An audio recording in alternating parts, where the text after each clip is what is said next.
அத்தியாயம் அபசா. மக்காவில் அருளப்பட்டது. வசனங்கள் 42. அளவிலா கருணையும் இணையிலா கிருபையும் உடைய அல்லாஹுவின் திருப்பெயரால்.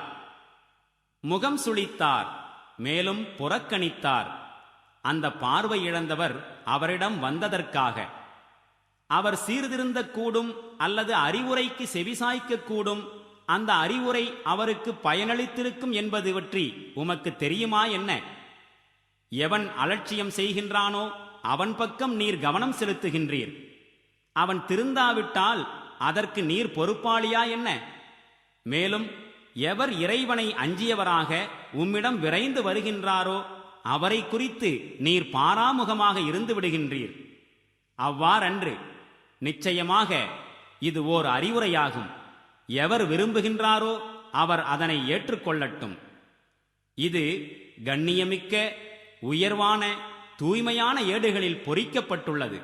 அந்த ஏடுகள் கண்ணியம் மிகுந்த நல்ல எழுத்தர்களின் கரங்களில் உள்ளன. மனிதன் மீது சாபம் உண்டாகட்டும். அவன் சத்தியத்தை எத்துணை கடுமையாக மறுப்பவனாயிருக்கின்றான். அல்லாஹ் அவனை எதிலிருந்து படைத்திருக்கின்றான்? ஒரு துளி இந்திரியத்திலிருந்துதானே அல்லாஹ் அவனை படைத்தான். பின்னர் அவனுடைய விதியை நிர்ணயித்தான். பிறகு வாழ்வின் பாதையை அவனுக்கு எளிதாக்கினான். பிறகு அவனை மரணமடையச் செய்தான். மேலும் மண்ணறையில் கொண்டு சேர்த்தான். பிறகு அவன் நாடும்போது அவனை மீண்டும் உயிர் பெற்றச் செய்வான். ஒருபோதும் இல்லை. அல்லாஹ் அவன் மீது விதித்திருந்த கடமைகளை அவன் நிறைவேற்றவில்லை. பிறகு மனிதன் தனது உணவின் பக்கம் சற்று நோட்டமிடட்டும்.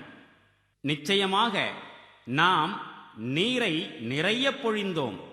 பின்னர் வியக்கத்தக்க முறையில் பூமியை பிளந்தோம்.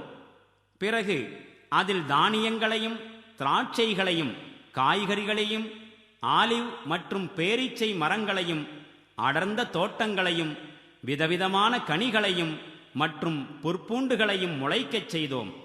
உங்களுக்கும் உங்கள் கால்நடைகளுக்கும் வாழ்வாதார பொருட்களாகும் பொருட்டு.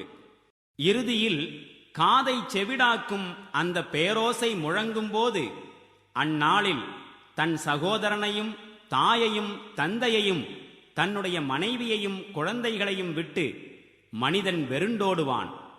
அவர்களில் ஒவ்வொருவருக்கும் அந்நாளில் தன்னைத் தவிர வேறெவரை பற்றியும் கவனம் செலுத்த முடியாத நிலை வந்தே தீரும். சில முகங்கள் அந்நாளில் பளிச்சிட்டுக் கொண்டிருக்கும். சிரித்துக்கொண்டும் மலர்ச்சியுடனும் இருக்கும். மேலும் அந்நாளில் வேறு சில முகங்களில் புழுதி படிந்திருக்கும்.